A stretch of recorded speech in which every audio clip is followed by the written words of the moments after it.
Jimmy Akin's Mysterious World is brought to you by the StarQuest Production Network and is made possible by our many generous supporters. If you'd like to support the podcast, please visit sqpn.com/donate.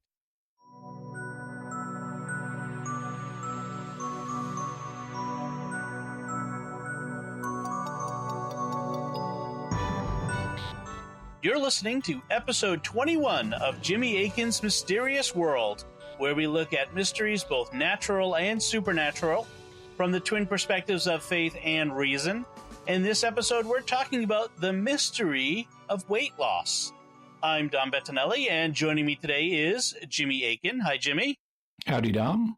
So I want to take a moment at the top first to thank our patrons who make this show possible. Today, I'd like to right off the bat thank Matt T., Dennis W., John S., John V., and Keith K. Through their generous donations at sqpn.com/give. They make it possible for us to continue Jimmy Akin's Mysterious World and all the shows at sqpn.com.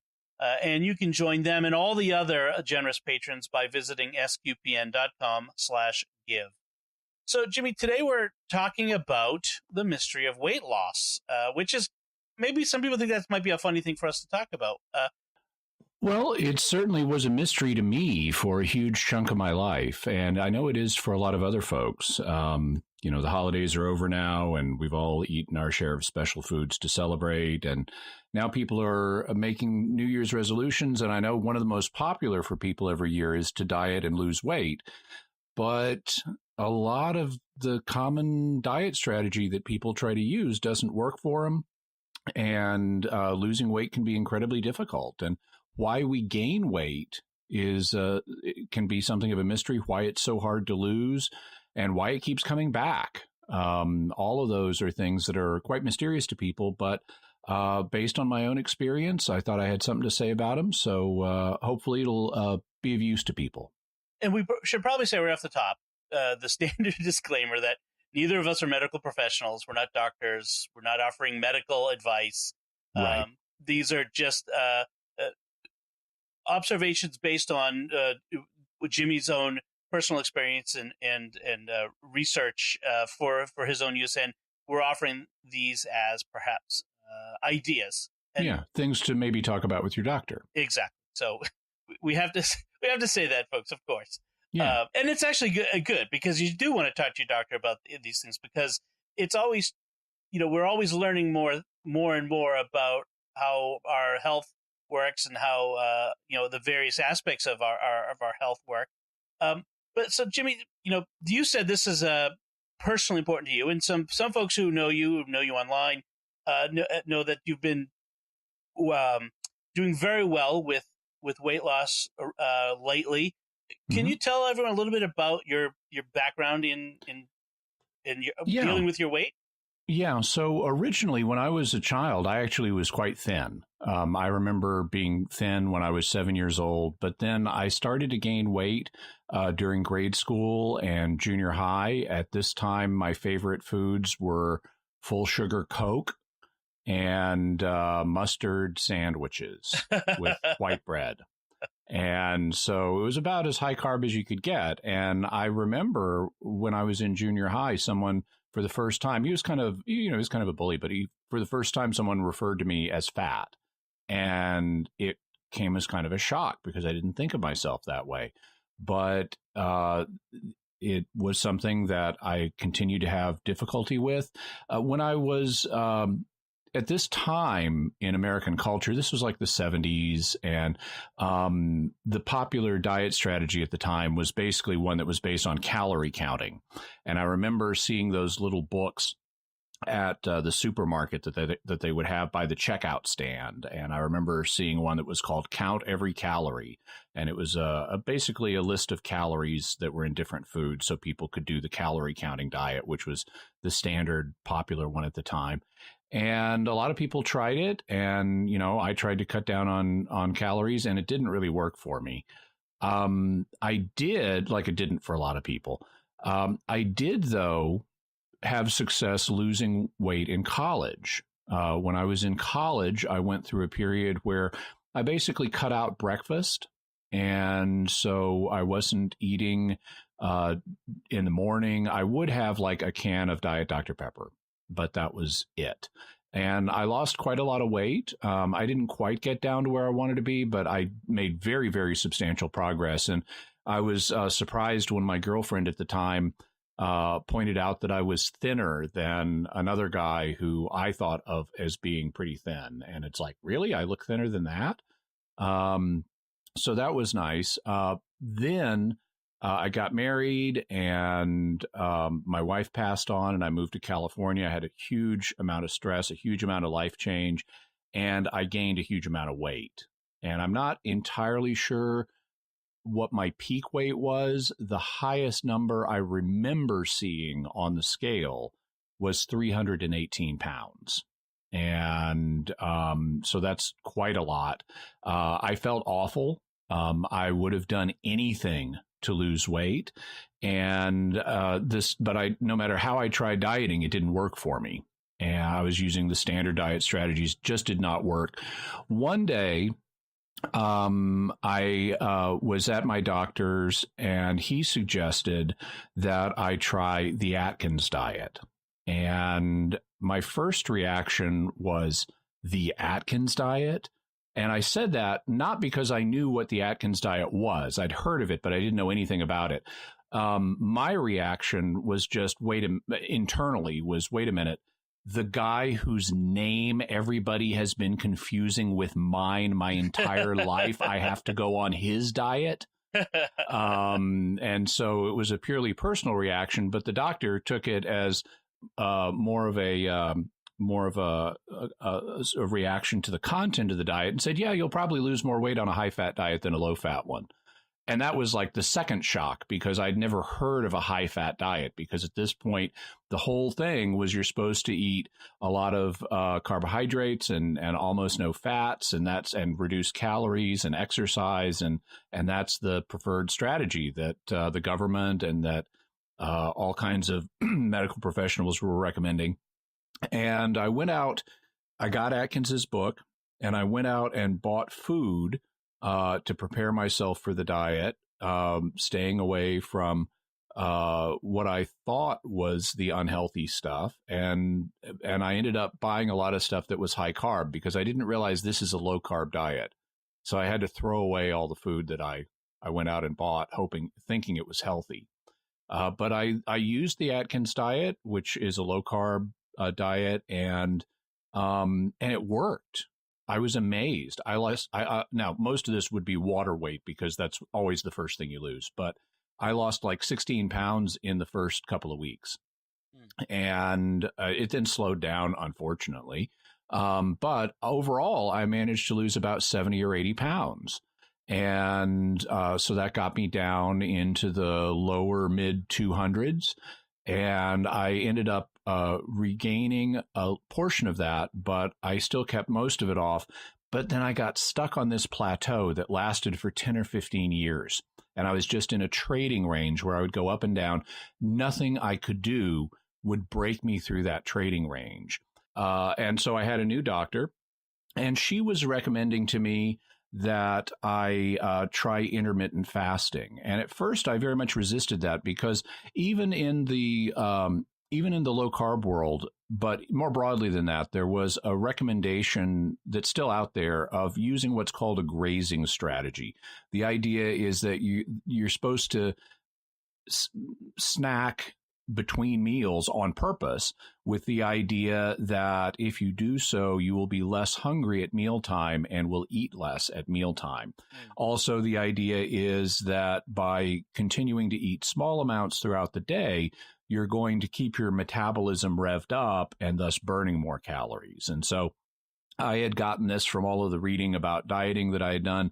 And so I was skeptical of her claim that actually the research shows that you will do better if you eat less often, regardless of the number of calories you're eating. And eventually I did my own research, and it confirmed that. And after doing enough research, I got convinced, okay, I'm going to try this. And I did. I went to a system of intermittent fasting where I was basically eating one meal a day, and I started losing weight. and it was extremely effective. And overall, I lost about 150 pounds, if I'm doing my math right, 140 to 150 pounds since my peak weight. And that got me down into like the 170s. And so that's been very successful for me. And as a result of all the research I've done, I think I've finally found something that has put me in charge of my weight, that will and is basically guaranteed to break through any plateau you're on. So that's one of the things I wanted to talk about today. Okay, so we usually frame things in these mysteries in terms of claims and counterclaims. Right. So the claim is the old dieting strategy, counting calories and that sort of stuff, right? Right. So the kind of claim we're working with before we hit the counterclaims is that what you need to do in order to lose weight is basically eat less and move more. And specifically because fat is highly dense in terms of calories. Each gram of fat has about 9 calories, whereas each gram of carbohydrates or protein has only 4. You want to eat less fat. Also, this is supposed to help with heart disease. If you eat less fat, you're going to have lower blood lipids, less cholesterol. It's going to help prevent heart attacks and so forth. So the idea is you want to eat according to the standard model, which you would see on like the food pyramid that the USDA would put out on. You see it on all kinds of products. You want to eat lots of carbohydrates, not sugar, but other carbohydrates. You want to eat lots of carbohydrates. You want to eat very little fat. You want to count calories and exercise. You want to follow these government recommendations. Basically, these exercise is very important for this. And if you fail on this strategy, it's basically because you either have poor willpower or motivation and you didn't implement the strategy correctly. So if you fail on this, it's your fault. And these are the claims for the way that this. I mean, this is so much of our society still built around this. I mean, you had the calorie counting book in the 70s, but today there are apps where you enter in Runkeeper and Lose It and some of these other ones where you enter in everything you eat and it keeps track of all the calories and then balances that against how much you exercise that day based on what your watch or your phone is telling you is your exercise. So I mean, this is still the operative way that most people are doing this. They've started, the nutrition industry and everything has started to back off on this a little bit, but it's still kind of the dominant model, and it's still after decades now. This really came in like in the 60s and 70s. After decades of enculturation with this, it's the default model that most people have in their heads: eat less, move more. And I don't know if we're going to get into this at all with some of what you had planned to say, but recently some things have come out in studies and in research, things and in studying history, like things like sugar is bad for you. It came out of certain political realities about subsidies, for farming subsidies, agricultural subsidies, and other things like that, where fat is bad for you. And fat is bad for you is related to subsidies for agriculture and so forth. Okay, right, all right, good. So some of it's what we have to do maybe as we talk about this is I got to try to keep an open mind, understanding that some of the things I think are, well, this is just the way it is, from what you're saying, may in fact not be necessarily the way it's always been, or it might be based on something other than actual science. Yeah, in the old days, they had very different ideas about how to lose weight. Basically, do not snack, do not eat sugar, and actually, surprisingly, do not exercise. Rest rather than exercise was thought to be beneficial in this regard. It's interesting. So what is the counterclaim against the current dominant model of weight loss and dieting? Well, there are a whole bunch of different philosophies about, what the optimal diet is. But basically, there's a big pushback today against the standard model. And the pushback says that the popular diet strategy is basically all wrong. It's wrong on almost every front. It doesn't work. which it seems people will say this is verified by experience. People have been trying this strategy, and instead of helping Americans, the obesity rate has exploded to where now almost half of the American adult population is obese, not just overweight. Way more than half is overweight, but almost half is actually obese, which is which would be a clear sign that something is not working, even though people have been trying this strategy for decades now. Because if you look back at mid 20th century and earlier, people just simply did not have the kind of weight problems they do now. When the obesity and overweight trend really took off was in the late 70s, which was when the new strategy really got rolling. And so the argument made by many people is that it's actually the strategy that's causing the problem, that it's not addressing the situation, it's making it worse. But anyway, so part of the counterclaim is the majority industry strategy simply doesn't work. It produces minor temporary weight loss at best, but the weight will come back. And furthermore, the low fat strategy, the claim is based on a misguided guess about heart disease, because the plaque that builds up in your arteries is related to blood lipids, cholesterol, and so forth. And it was early on, it was simply guessed that, well, if you eat more fat, that should result in more fat being in your blood, and that'll cause heart disease. But that was just a guess. They didn't have any research to support that, and they've been running with that for decades now. And so now there's a reexamination where, okay, maybe what you eat in terms of fat isn't really going to end up in your blood because it's going to get digested by your stomach and your digestive tract first. And it doesn't look like there's such a correlation between dietary intake of fat and blood lipids. And it looks now like the real problem is inflammation is what's producing the buildup in people's arteries, not dietary fat. So as a result of all that, the government has kind of backed off on the food pyramid, and you don't see it on products the way you do anymore.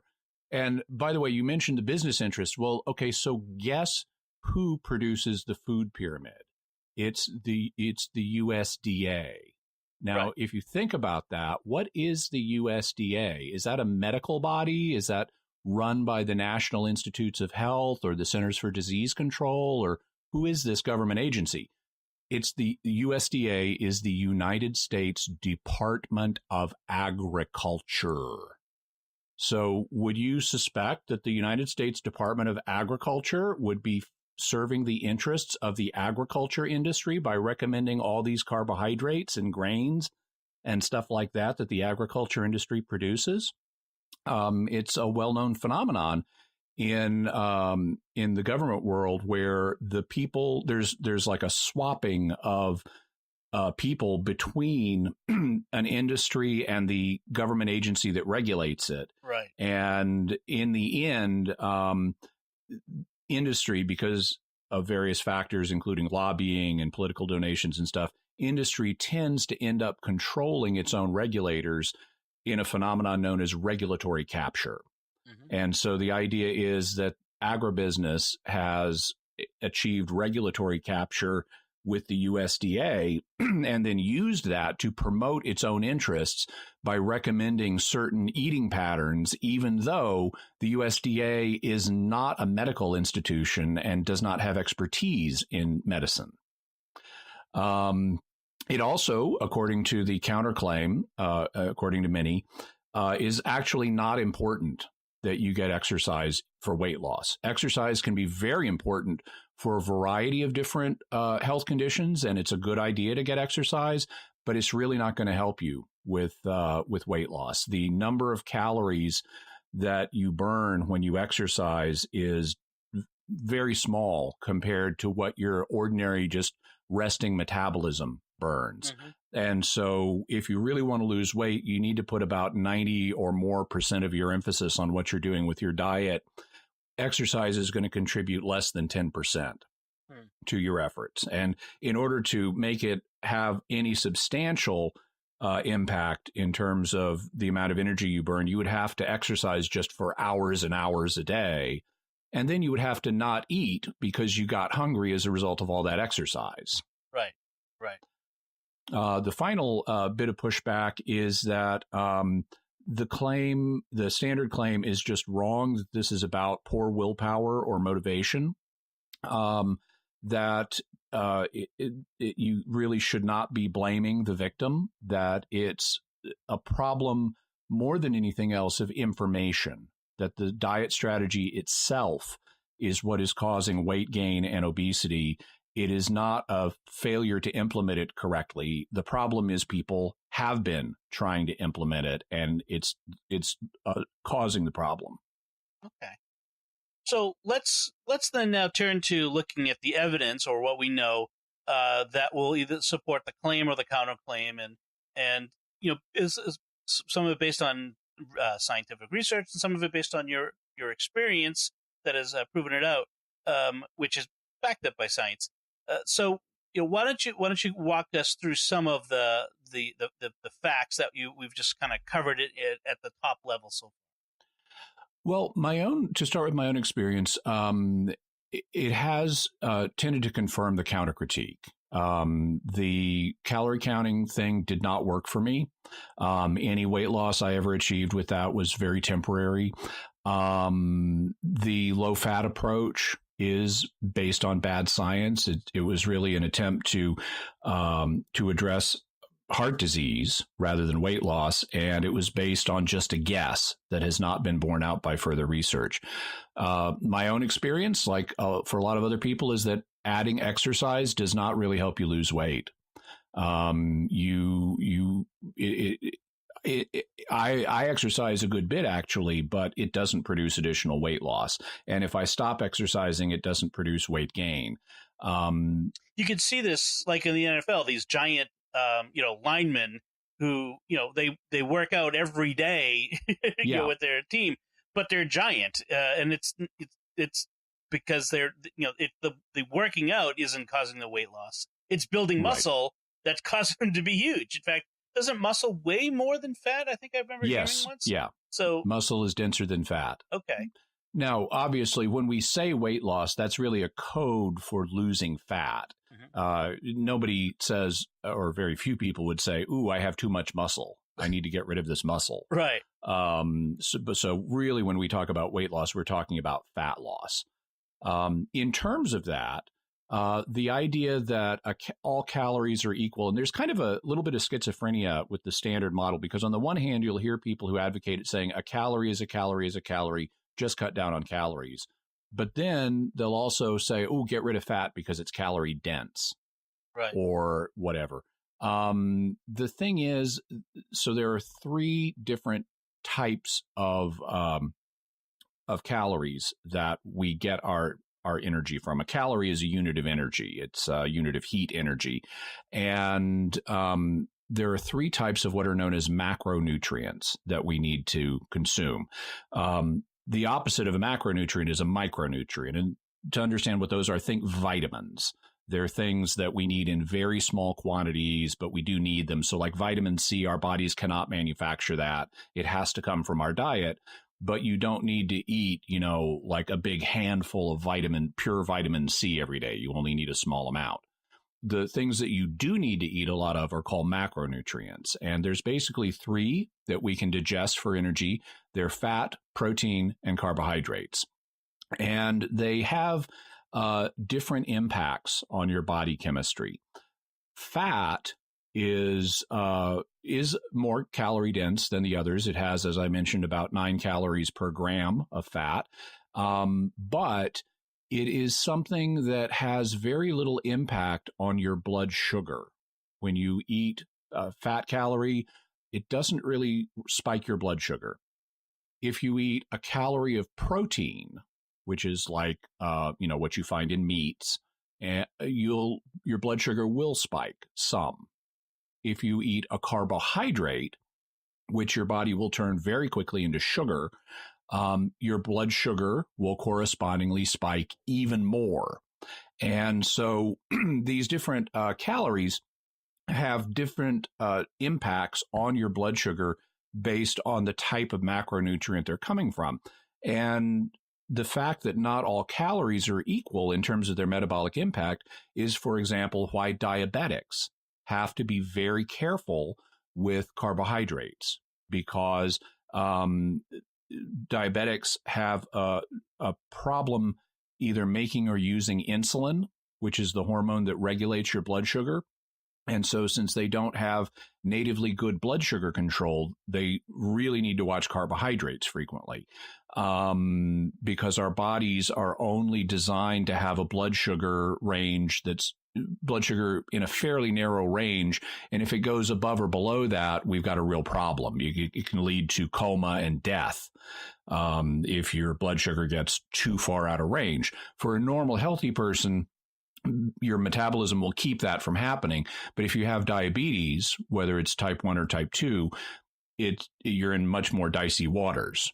And so that brings us to the role of hormones in fat regulation, because what insulin does, since its function is to regulate blood sugar, its function is to take sugar out of the blood and store it in your cells, in your fat cells specifically. So basically, whenever you release insulin, it will pull down your blood sugar into what should be the acceptable range and then store that sugar either in your liver or in your fat cells. And that means that when you have these insulin releases, you are no longer burning fat. You're storing fat. You've dropped out of fat burning mode and are now retaining fat. And so that's led a lot of recent research into looking at the connection between insulin and weight gain and weight loss. One of the things that maybe we should mention at this point is that there are different kinds of fat. I often, because when I think of fat in the context of the discussion like this, I think of meat fat, like the fatty red meat. But there's good fats too, right? I mean, we've kind of started to talk about things like olive oil and avocados and other things that have saturated fats and polyunsaturated. So there are different kinds of nutritional fats, and that sometimes when you eat them in combination with other types of food, they unlock some more of the nutrients and have different effects. I think there's a tendency to silo certain kinds of foods and to think of them in isolation from others. Yeah, there are different types of fats, and some of them actually are quite unhealthy, especially some of the more artificial fats, ones that have been modified from the way they appear in nature. Actually, though, even though a lot of people, you hear stuff about, don't eat red meat and so forth, actually there are a lot of nutritionists who would argue that animal fat is perfectly fine, and in fact, it's a lot better for you than things you would find in, say, margarine. Right. Which is like artificially manipulated fats. That butter, which comes from an animal source, it's from cow milk. Butter is actually much better for you than margarine is going to be, which is typically modified vegetable fat. And that's one of the things that that are tough to deal with is for older folks, especially, who were told about this.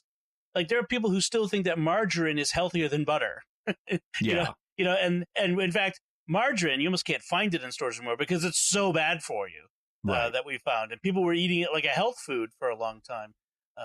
And so that's one, I think, like as you're saying, part of the difficulty is trying to keep up with what science is saying today. One of the other things that kind of, just as a parent of kids, talking about like fats, my kids, so I'm overweight and probably clinically obese. Not even just probably. I know that I've seen my doctor's notes. And you have been having good luck with weight loss recently, though. I have, and although I'm going to need the strategies from this show to help me get further, because I've been calorie counting and other stuff that has turned out to plateau me. So I'm grateful for that. But my own kids, we've started them on a better strategy from their childhood. But one of the things that drives me crazy is our kids drink full fat milk because it's healthier for them. It has all the nutrients and things. But you go out to restaurants or other stuff, and everyone wants to give them low-fat milk, skim milk. You can't get Right. the healthier stuff. And so it's interesting that challenge as we're thinking about this, the challenges of trying to live this out in our daily life. It is really frustrating. I encounter something similar because I when I'm really applying myself, I try to do a low carb version of my diet regimen, and that means usually looking for the high fat things. Because when you take fat out of something, you replace it with something else, and what they replace it with is usually carbohydrates. So if you're looking for say low fat, if you're looking for cottage cheese, which is ordinarily a low carb item because it's just another dairy product, it's made from cow milk and the fat that's in it. If I go to the store, it can be very hard at times to find ordinary cottage cheese. Everything is low fat cottage cheese, right? And which means it's going to be higher in carbohydrates than what I'm looking for. Similarly, almost everything in the supermarket, not everything, but almost everything, and especially everything that comes in a package, usually has added sugar, which is a highly refined carbohydrate that is absolutely what I want to avoid. But almost everything has sugar in it, even if they disguise it under another label like high fructose corn syrup or something like that, so they can avoid saying sugar is the. And so what some products will do is they'll use 3 or 4 different synonyms for sugar so that they can break up the amount of sugar under 3 or 4 different headings. And the reason they do that is because if they lumped it all together and said sugar, it would be the number one ingredient. Exactly. And they don't want to say sugar is the number one ingredient, so they use 3 or 4 kinds of sugar so they can then use these other labels for it. Right. Pretty much anything that ends in OSE is almost always a sugar. Dextrose, Exactly. glucose, sucrose, fructose. Yep. One of the things we could talk about is, if we have time, is how to shopping strategies. For like I've heard of things like shop around the edges of the supermarket and other ways to find it. But we might not have time for that. But that might be another show or something we can discuss on our Facebook page if folks want to have a discussion there. Yeah. The idea with shop around, just briefly, the idea of shop around the edges of the supermarket is because that's where you'll find the meat and cheese and vegetables. Right. And those are the things that are lower carb. Right. Whereas everything you find in the center on the unrefrigerated shelves is going to be packaged carbohydrates. Right. Pretty much. So let's talk. You mentioned your low carb strategy that you follow. Let's talk a little more about that. Yeah. So I started doing the low carb strategy, and the basic idea here is by cutting carbohydrates out of your diet, you're not going to be spiking your blood sugar as much. You're not going to be releasing as much insulin, and so you're going to be burning fat more because you're not knocking yourself out of fat burning mode with high insulin. And that worked for me. For, like I said, I lost 70 or 80 pounds that way. Unfortunately, it didn't continue to work, and I hit this plateau, and that's a problem. Now, some people can lose weight on low fat diets. That can work for people.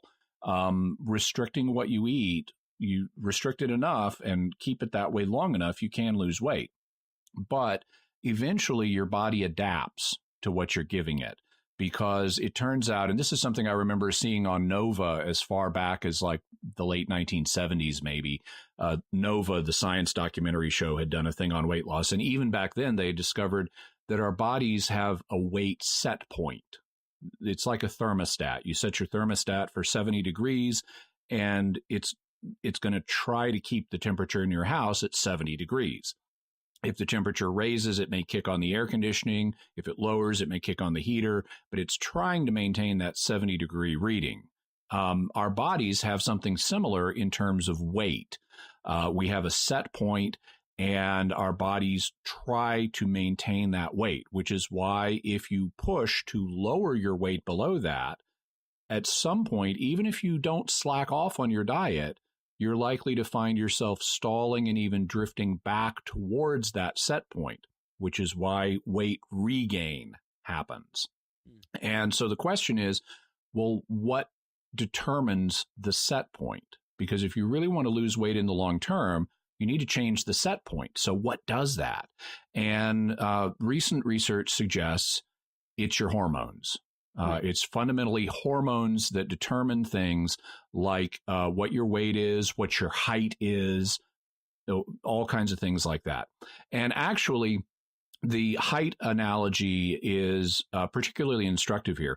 One book, and we'll have it in the show notes, that is very interesting on this point. It's by a guy named Gary Taubes, who's done a lot of research in this area, and it's called Why We Get Fat.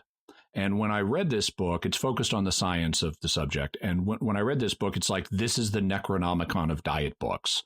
This is like when you think about typical diet philosophy and advice, this is like the utter blasphemy against that. He's just like turning everything on its head.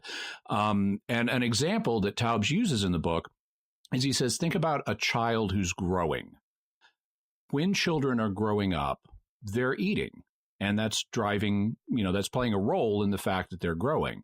But if a child just keeps eating, will he just keep growing indefinitely? And obviously the answer is no. Children reach a certain height and then they stop. So what is it that's causing the child to grow? It's not the food, it's his hormones. We have human growth hormone and a variety of other hormones that drive us to gain height over the course of time. And then we naturally, in order to achieve that goal, we get hungry as children and we eat. And that provides the fuel we need to meet the mandate that is being set by our hormones. So if you think then for a minute, what would happen if you deliberately underfed a child and did not allow the child to eat very much? Well, is that going to be a healthy situation for the child? No, it's not, because the child's hormones are demanding that the child grow in height. And if you deliberately underfed a child whose hormones are saying to gain height, then it's going to cause problems with the child's growth. The child's metabolism is going to slow down because it's thinking we're in a starvation mode. The child is going to feel miserable and cranky and have presumably other nutrition deficiencies. It would be a bad scene if you underfed a child whose hormones were saying grow in height. Well, take that example and then apply it to the situation of a person whose hormones say you need to achieve a higher weight set point than you have now. You're not growing in height, but if your hormones say you need to be 300 pounds and you're not, and so your hormones are making you hungry to get you back to 300 pounds, and you're resisting those hormones and underfeeding yourself, what's going to happen? You're going to get miserable. It's going to cause metabolic problems. It may cause other health problems. You're going to get cranky. You're going to feel hungry all the time. It would be just like underfeeding a child whose hormones are saying you need to get to 6 feet tall. And so if we know that it's the hormones that are controlling the set points for height and weight, and you don't want to be 300 pounds, the thing to do is figure out, how can I adjust my hormones so they're not demanding I be 300 pounds anymore? So it's sort of like the example of the thin guy who can eat and eat and eat and never gain a pound, and the fat guy who looks at a candy bar and gains 5 pounds. And because their hormones are different. We used to say they have different metabolism, but that's different, isn't it? Yeah, the hormones are what drive the metabolism. So the hormones are like the GPS. The metabolism is the driver, and the food is the gas in the car. Basically, yes. Yeah. The metabolism is the action, is sort of the interaction between the two. Okay. It's where you're actually burning the energy that's come in by the food and using it to perform work and so forth. Okay. So as a result of recent study, it turns out there are a couple of hormones that we've identified. There are actually a number that play a role in appetite and so forth, things like ghrelin and leptin and so forth. But the two big hormones connected with weight gain, meaning fat gain, are insulin and and cortisone, which is a stress hormone. Of the two, the insulin is the more important. And that's the one that I want to focus on here. One of the things that I found when, as I mentioned, when I did the low carb strategy exclusively, was I did hit that plateau. My body's set point was such that it wouldn't let me get past that plateau. And so anytime I would try, it would either slow down my metabolism or make me ravenously hungry or something like that to keep me at that weight. What I then discovered when I switched to intermittent fasting was that I got through that plateau very quickly and started losing weight again. The basic reason for that is this. As we mentioned, whenever you eat food, especially fat or protein, or especially protein or carbohydrates, your blood sugar level goes up. And because it has to stay in a narrow range, your body then releases insulin. And the insulin pulls the sugar out of your blood and puts it into your fat cells. So it's a fat storage hormone. And that means you're no longer losing weight when you're releasing insulin, at least in an elevated quantity. So think about what happens if you're employing a grazing strategy, as I was. Well, if you're eating 6 to 8 times a day, even if it's small amounts, you're releasing insulin 6 to 8 times a day. And that means you're shutting off the fat burning process 6 to 8 times a day. You're never letting yourself get back into the fat burning mode if you're eating that frequently. And so it was the grazing strategy that was keeping me on the plateau. But what happens if you lengthen the amount of time between eating sessions is you don't release that insulin as frequently, and your body has a chance to burn through the calories you just ate, and then it's going to tap your fat and start burning that, and you'll have a period of fat burning before you eat again and have a blood sugar spike again and release insulin again. So what I ended up doing, and this is just me, other people have very different versions of intermittent fasting. What I decided to do was eat 1 meal a day. And I'll talk at the end, or at least further down, about in the show about how I adapted to that. But the basic idea is, even if I eat a larger than normal meal, I'm still going to not eat again for 24 hours. And that means I'm going to go 24 hours without an insulin spike. And that means I'm going to have 24 hours to both burn through the calories I just ate and start burning my body fat. And it totally worked.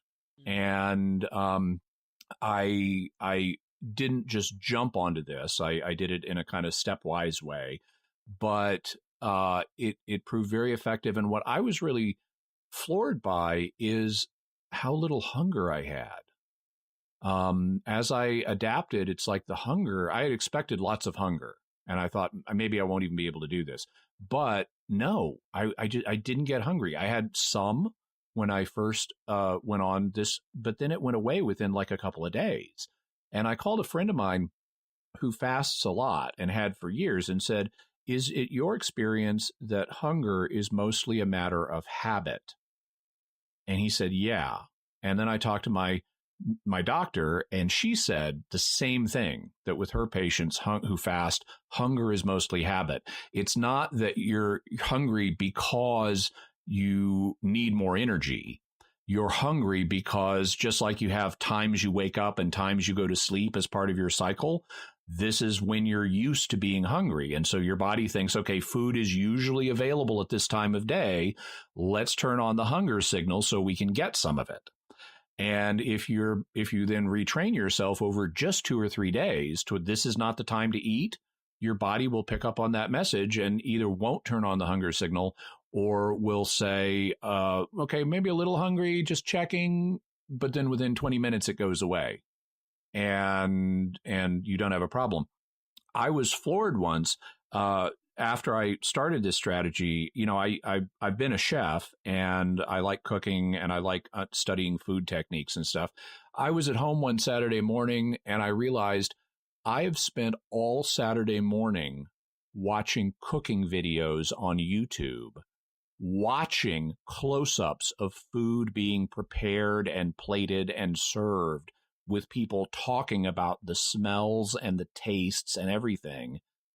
And I have not been hungry this whole time because I'm burning fat. And when you're burning fat, your body has a fuel source. It doesn't need to make you hungry. Evolutionary speaking, for most of human history, we have lived sort of meal to meal, where eat whenever you can get enough calories, whenever there's food available, because you never know when the next meal is going to come. I mean, and for many people today, it's still, for many people in the world today, that's still the case. Whereas and it was the case for almost everybody in the Paleolithic era when our ancestors were developing. Right. And even in, medieval age times or even closer to modern times, most people, they lived closer to the edge, not necessarily starving, but closer to the edge. A bad crop away from being in serious trouble, say, that sort of thing. Whereas in our modern time, we have food available 24/7. We have more food in our houses. I probably have more food in my house than a typical, a village of 1,000 people 600 years ago had altogether in the winter. So there's a certain amount of availability that perhaps has trained us to say, because our body is still, evolutionary speaking, the same. Eat while there's food available, but we've changed in the availability of food. It certainly is more available. Also, the types of food we have now has changed. We have way more processed food and way more carbohydrate-rich foods. In the past, you would never have the kinds of sugar in a typical person's diet that it's almost impossible to avoid having today. Even if you're buying products you don't think of as sugary ones. In the past, food was, including in very recent times, just a few decades ago, food was much less pre-processed, and you tended to have more vegetables, for example, which are they may have some carbohydrates, but they're also bound up with fiber, which we can't get calories out of. And so that blunts the effects of the carbohydrates that are in vegetables. But then when you, it's sort of, for example, there's a documentary that I'll have a link to in the show notes called That Sugar Film.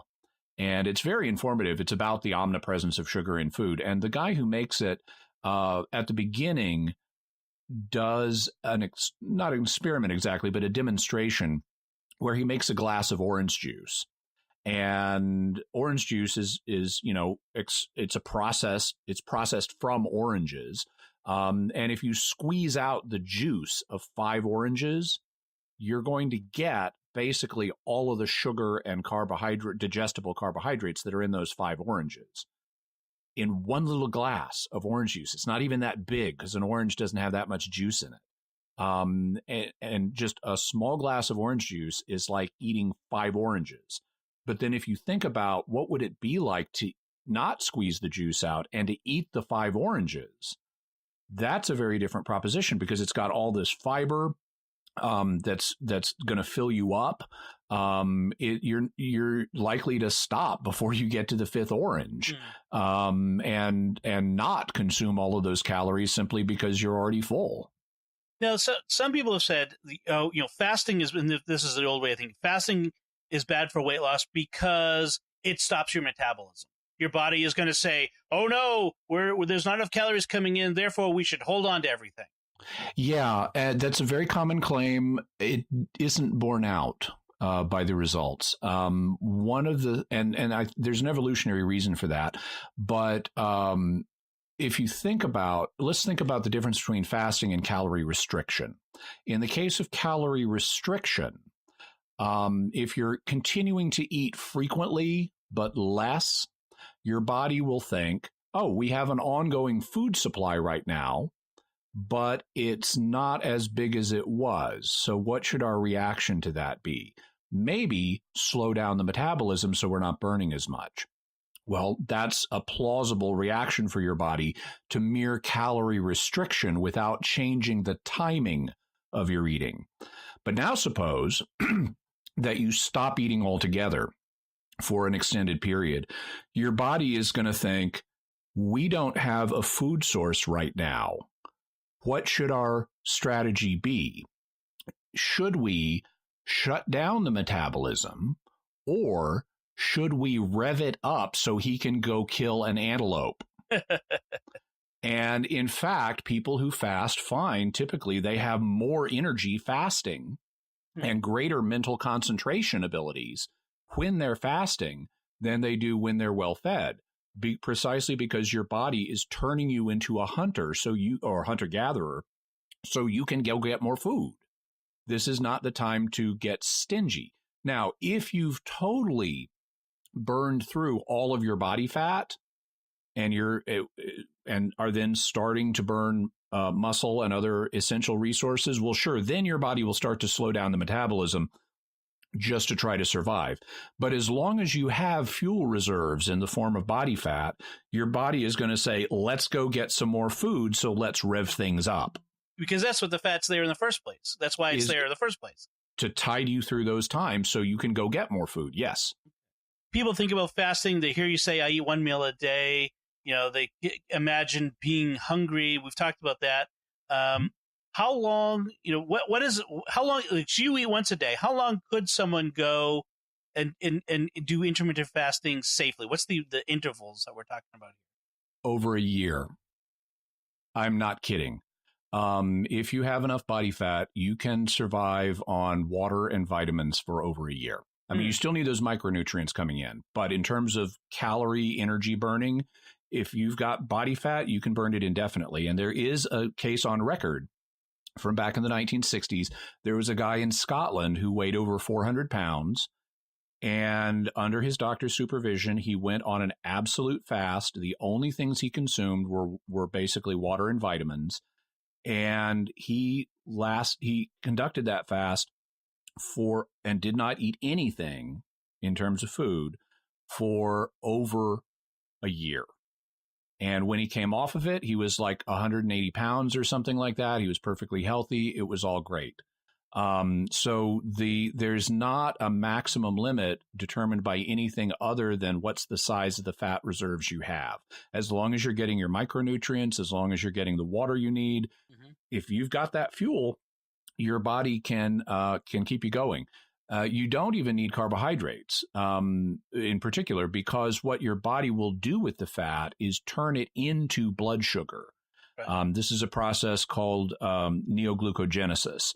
And so your body will make blood sugar from, which is what runs your cells, from the fat. That's what you want to happen. That's what fat burning is. And so consequently, you don't need to eat carbohydrates to get blood sugar. Your body will make it for you. And that's, in fact, the goal of weight loss. Yeah, we've often heard like, you can only last like maybe at the most 30 days without eating. But that's, I think, based on hunger strikes by prisoners who, by and large, are not usually 400 pounds, but are probably underweight, underfed already to begin with. It really depends just on how much you have to burn is how long you can go without eating. Okay. Now, I'm doing the 1 meal a day thing because that's what's convenient for me. Other people will fast for other periods of time. Some people will fast for only part of a day. They will say, okay, I'm not going to eat between bedtime and 4 p.m. So I'm going to do like a 16-hour fast or something like that, or an 18-hour fast. And then I'm going to allow myself to eat in the remaining period. What I tend to do is about a 22-hour fast, and then I'll let myself eat over a 2-hour period. Other people, so my point there is you don't have to do it as strictly as I am. On the other hand, you can do it more strictly than I am. Some people will do 3-day fasts. That's a common strategy. Some people will do 30-day fasts, and then eat 1 meal typically, but they'll periodically during the year, they'll do several 30-day fasts. And if you've built up to that and you know your body can handle that, that's perfectly fine. The Gospels record that Jesus did a 40-day fast. And in the old days, before I had any experience with this, I thought, how is that possible? Was that like a miracle, or was it only a partial fast or something like that? And what I've subsequently learned is no, 40 days is quite doable. It is, it's going to be harder or easier depending on how much body fat you've already got stored, but it's quite possible for people to do that. And they've even done a lot longer than that. Right. I think there are the records of medieval monks who went on Lenten fasts where they didn't eat for Lent and that sort of thing. It was much more common then. Yeah, and that was something else I was going to mention. The kind of fast that I'm doing, the 1 meal a day fast, that's basically standard monastic discipline. Now, these days, a lot of monastic orders have relaxed that, but historically, if you were a monk, you ate 1 meal a day, except on Sundays when you would eat 2. Okay. No, so and notice you can maintain your weight doing that because monks weren't constantly getting thinner. Right. Their 1 meal a day was big enough that it gave them the calories they needed for the next day. Right. And tended to not be meat, but more vegetables and fish and that sort of stuff. Of course, there's not processed foods. Right. No processed foods. You know, one of the things we're now getting into, talking about some of the faith aspects. I mean, fasting is one of those spiritual disciplines we hear about. Before we hit the faith perspective, there's one other thing I wanted to mention. We've kind of talked about the myth of you're going to go into starvation mode and your metabolism is going to slow down. But one thing a lot of people have a concern about is, will fasting cause you to lose muscle mass? Will you be burning muscle? And actually, we have a way to test that, because when we burn protein, we have a byproduct called urea that appears in our blood. And so if someone's burning protein, they're going to have elevated urea levels in their blood. And if someone is fasting, well, they're not having protein in their diet, so the only place urea could come from would be their muscles. And the tests have been done. Guess what? You don't have notably elevated urea levels when you're fasting. Okay. And that also makes evolutionary sense, because if your body wants you to go kill an antelope while you're fasting, the last thing it wants to do is start burning your muscles, so that it's going to be harder to kill an antelope. Actually, your body will preserve your muscle mass until all of the fat is gone. And it's only when all of the fat is gone that you will start losing significant muscle mass. Okay. And so this may be self-evident at this point, but why isn't fasting more common? Why don't more people do this practice if it's so effective? 2 reasons. Big food has no interest in promoting research into fasting, and they want to sell you food. That's what their business is. So big food has no interest in that, and big diet has no interest in that, because big diet wants to say you need to not eat this stuff, you need to eat this other stuff instead. Right. Including our shakes and our meal replacement bars and our dietary supplements and all of these other things. It's not that you need to stop eating. It's that you need to eat this other thing that will promote weight loss. And so nobody makes money if you're eating less, because that's the net effect if you don't eat as often as you eat less. Right. And since nobody makes money if you eat less, nobody has a financial incentive to tell you to eat less. And that's the big reason why you have so much messaging, both from big food and big diet, going in the other direction. Okay. So we were going to mention, that fasting as a spiritual discipline, it's often talked about especially in Christian circles, but other faiths also do periodic fasting.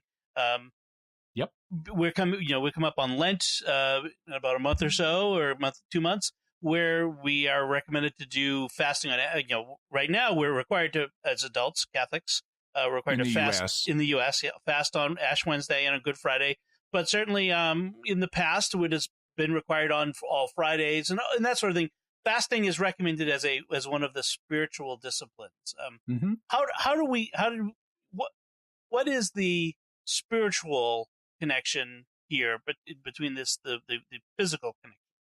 So I guess there are a couple things to say here. The first one is putting the is putting physical discipline in its proper perspective, because we've been talking about fasting as a form of physical discipline, improving your health and so forth. And there's a passage in 1 Timothy, it's 1 Timothy 4, verses 7 and 8, where St. Paul is writing Timothy, and he kind of puts physical training in its perspective by saying to Timothy, train yourself in godliness. For while bodily training is of some value, godliness is of value in every way, as it holds promise for the present life and also for the life to come. So even though, losing weight and maintaining health and fostering health, that's a good thing, it's not the most important thing. It's far more important to be close to God and to have good spiritual health. This kind of balance is reflected in the Catechism of the Catholic Church. If you look at the Catechism, it's paragraphs 2288 and 2289. It says, life and physical health are precious gifts entrusted to us by God. We must take reasonable care of them, taking into account the needs of others and the common good. If morality requires respect for the life of the body, it does not make it an absolute value.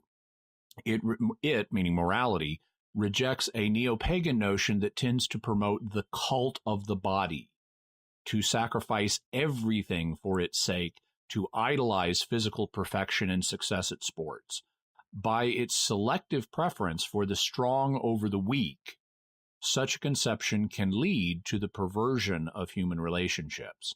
And that's certainly something that that people who are overweight have experienced. Prejudice against people who are overweight is very strong, and studies have shown that. So where if you have, for example, I was reading about one study a while back, if an employer is looking at 2 job applicants, and before the interview even begins, if the interviewer sees one of the applicants in the presence of an obese person, that applicant is less likely to get the job. There's even guilt by association. Right. So it's not even just that one of the applicants is themselves obese, but they're in the presence seen. Wow. Yeah. And so there is a very real prejudice against people who are overweight. And this is one of the things to me that really makes the blame the victim. You're just not doing it right. You just don't have willpower or motivation. That's incredibly cruel and incredibly false. I can tell you, when I was 318 pounds, I would have done anything to lose weight. The problem was not motivation. The problem was a lack of knowledge of what will work. And my sense is, for anybody who has significant weight issues and is feeling the consequences of that, they are amply motivated to lose. The real issue is a lack of knowledge of some kind. Either they don't know what to do, or they're afraid that they can't do it when really they could. And it's a knowledge problem, not a motivation problem. And also, maybe from firsthand experience, it's a hunger problem, and not knowing what to do with that hunger, how to deal with it, how to overcome that. That thinking fasting isn't going to help. That fasting just makes you hungrier. Exactly. That's just another aspect of a knowledge problem. Yeah. Great. But to get back to fasting as a spiritual discipline, it is something that has been part of the Judeo-Christian tradition since before the time of Christ. You'll read about fasting in the Old Testament, and it's not just an Old Testament thing. Jesus, in the Sermon on the Mount, indicates that we are and this is not necessarily every single person, because some people have medical conditions, but that we as his followers are to fast. He doesn't say if you fast. He says when you fast. This is Matthew 6:16 to 18. He says, when you fast, do not look dismal like the hypocrites, for they disfigure their faces, that their fasting may be seen by men. Truly, I say to you, they have received their reward. But when you fast, anoint your head and wash your face, that your fasting may not be seen by men, but by your Father who is in secret, and your Father who is in secret will reward you.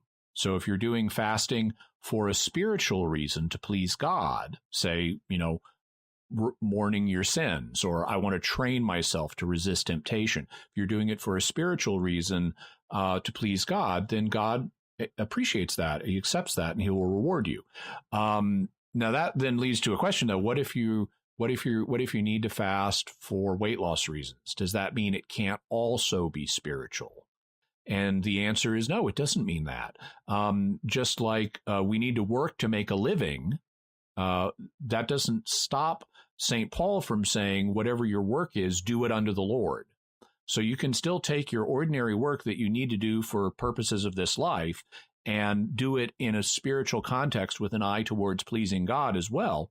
And that makes it not just a worldly work, but a spiritual work. And in the same way, if you need to fast for reasons of this life, to lose weight or improve your health or whatever, then you can still fast with an eye towards God. And God, I want to please you, and I want to do these things to help my body to make me a better servant of yours, and so forth. And it can gain a spiritual aspect as well. So you don't have to choose between the physical and the spiritual benefits. You can do it in a way that will result in both. Okay, excellent. So I feel like we've really kind of dug into this on both respects of faith and reason perspectives. What's our bottom line here as we talk about then this mystery of weight loss?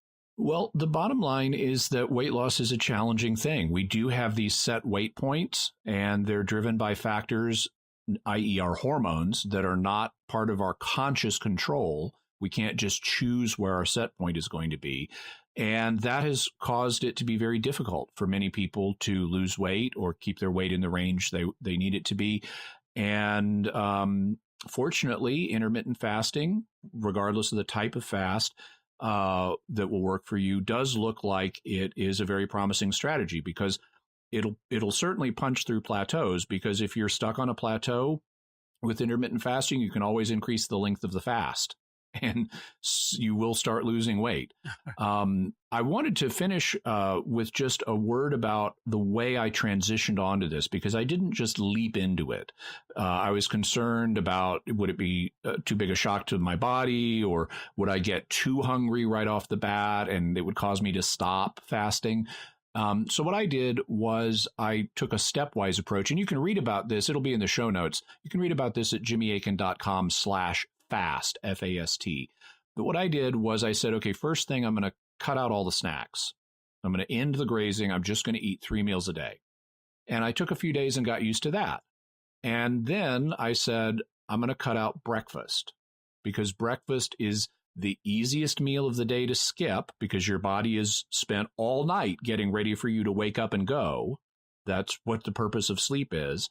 So it's no wonder breakfast is the easiest meal to skip. It's also the reason why the only people for whom breakfast is the most important meal of the day are breakfast food marketers. So I cut out breakfast, leaving me with lunch and dinner. And then I started moving lunch closer. Once I got used to that, I started moving lunch closer to dinner. So take lunch at 1 instead of at 12, and then take it at 2 instead of at 1, and then 3 instead of at 2. Once I got lunch within a couple hours of dinner, I then cut out lunch, and that left me with dinner, which is, for my schedule, the one that works best for me. I, will frequently go calling or dancing in the evening. And so when I get back, I'll have my dinner and I'll go to bed, and then I'll wake up and not need to eat again until the next night. So you've already mentioned some resources for folks. So what are some other resources people can get? There's a couple of books by a Canadian doctor named Jason Fung. He's a nephrologist, which means he's a kidney doctor. But one of the things that diabetes does is it does a lot of damage to your kidneys. And since he's a kidney doctor, he wanted to find out, how can I help these diabetic kidney patients? Caused him to do a lot of research that led him to the fasting world. And so one of his books is with a kind of a weight loss guy named Jimmy Moore. It's called The Complete Guide to Fasting. If you just want a kind of basic look at fasting and how to do it, The Complete Guide to Fasting is the one you want. If you're like me and you're a science nerd and you want to dig into the research on this in a big way, the book you want to read by Jason Fung is called The Obesity Code. He also, if you're diabetic, has a book called The Diabetes Code. Then I mentioned the book Why We Get Fat by Gary Taubes. We'll have a link to that. Also, Gary Taubes has another book called The Case Against Sugar, which is very good. I mentioned the film, That Sugar Film, the documentary. We'll have a link to that. If you're an Amazon Prime member, it's already part of your Amazon Prime for free, so you can watch it for free. And then I'll also have a link to how the USDA recommendations have changed over time. So you can see what they were recommending back before the food pyramid, and then different versions with that and what they're doing now. And it's illustrative of just how uncertain and unreliable all of those recommendations from the USDA are. And then, of course, the link to your Yes. blog and all of your various articles that you've written about your weight loss journey. So, great. That's awesome. I can't wait to get started for myself. I've already given up breakfast for the last few months, so that is my first step. So we'll see how I go with this. I'll keep folks updated on my journey down the road. So, awesome. And best of luck. And I know your hard work has already been paying off. So that's awesome. Yeah, I've lost about 30 pounds when I started it. So. That many people would give their eye teeth to lose 30 pounds. Yeah. And most of them, they're even losing their eye teeth would not contribute very much towards those 30 pounds. That's right. So let's talk about some feedback we've been getting from folks. We get some mysterious feedback. And this time I want to highlight some of the feedback we got on the episode we did on the simulation hypothesis. I have to say, that probably generated more interesting back and forth from folks than any of our other shows so far. Yeah. So some folks asked how the simulation hypothesis, the idea, the question of whether, if we were living in a simulation and whether that would matter for us for purposes of the faith. For purposes of faith, how that squares with our faith. And there was several different aspects of that. Could you address some of those? So just as a very quick recap for people who may not have heard that episode, there's a proposal out there that we're essentially living in a computer simulation, that the physical world we see around us, including our bodies, are not really made out of the particles and fields that classical physics proposes, but instead they're patterns of information stored in a computer system somewhere that someone has built. And in the episode on this, I said, well, let's suppose that this were true. Now, I don't think this is true. I want to make that real clear. I'm not saying this is true. I'm not saying this is likely to be true. My question was, if this were true, would it disprove the Christian faith? And my answer was no, it would not, because all it would mean is that our bodies are made out of something different than what current science thinks. Originally, for a long period of time, you had the classical 4 or 5 elements theory, where everything is earth, air, fire, and water. And that was the majority viewpoint for a long time. Then in the early 20th century, the atomic theory of matter was finally proved. And so it's okay, now science says our bodies are made out of atoms.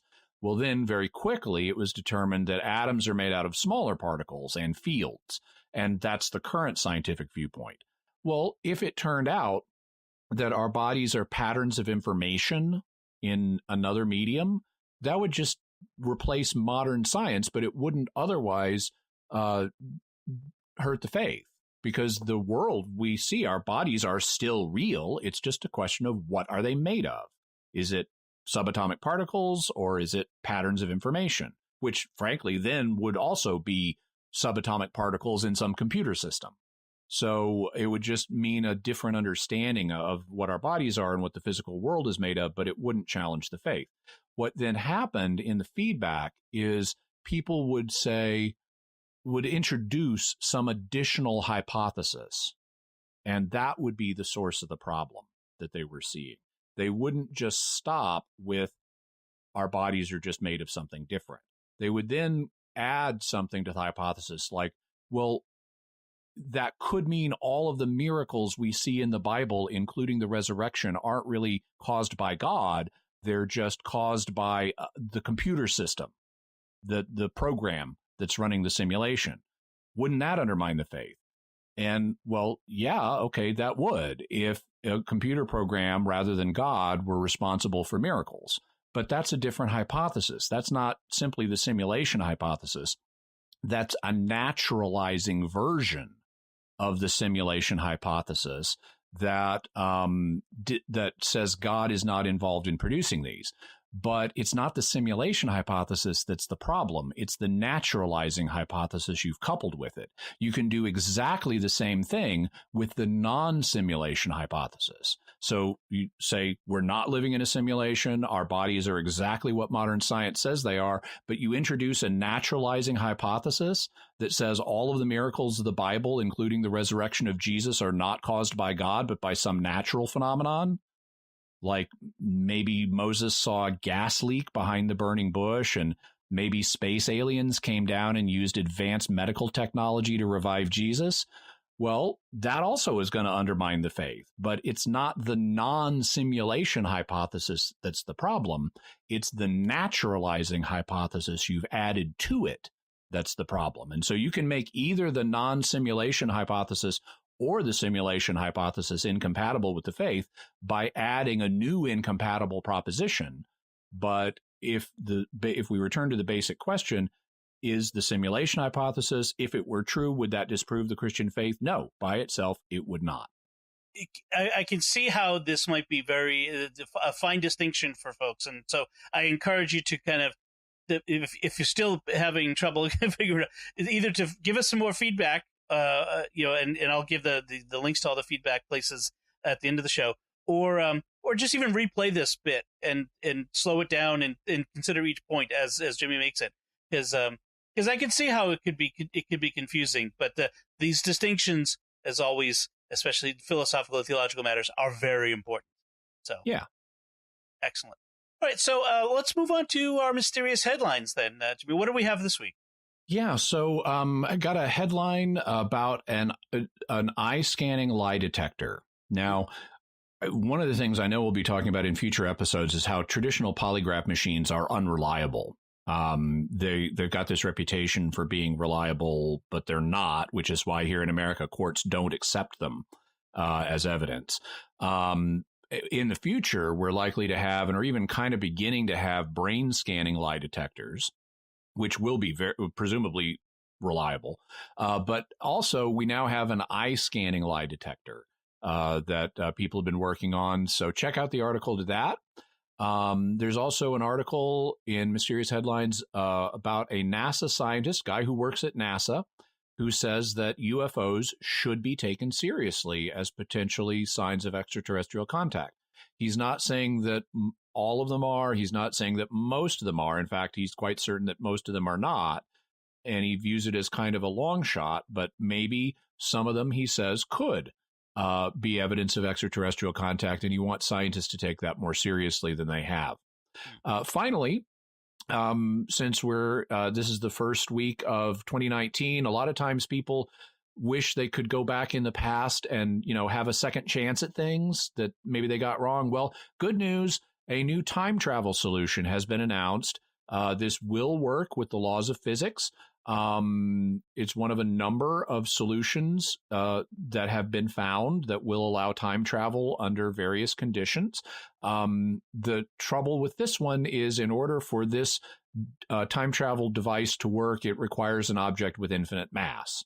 So if you have an object with infinite mass and you want to go back and relive 2018 to fix your mistakes, by all means, check out this article, or just check it out if you're curious about how this kind of thing might work. I've got one of those. Sometimes I feel like I am an object of infinite mass when I'm trying to lose weight, but that's a whole other story. Well, that's it from us, folks. So we'd love to hear from you. I mean, we do hear from you all the time on these, and that's great. So what do you think about the mystery of weight loss, and what Jimmy had to say about it? Let us know by visiting sqpn.com/mysterious or the Jimmy Akin's Mysterious World Facebook page. Find this show link there and leave us some feedback. Or you can just send us an email to mysterious@sqpn.com. Remember, folks, to like this episode on Facebook, to retweet it on Twitter, subscribe to the podcast on iTunes, Google Play, Stitcher, TuneIn, your favorite podcast app, or on YouTube, where if you do, you can hit the bell to get notifications when we post a new show. And please, above all, share it with your friends and write a review in iTunes or wherever you get your podcasts so that we can spread the news about the show and get more people interested and get it out there to a wider audience. That's what it's about. You can find the links to the relevant to our discussion on our show notes and the links to the mysterious headlines at sqpn.com/mysterious. And then until next time, Jimmy Akin, thank you for exploring with us our mysterious world. Thank you so much, Dom. And once again, I'm Dom Bettinelli. Thank you for listening to Jimmy Akin's Mysterious World on StarQuest.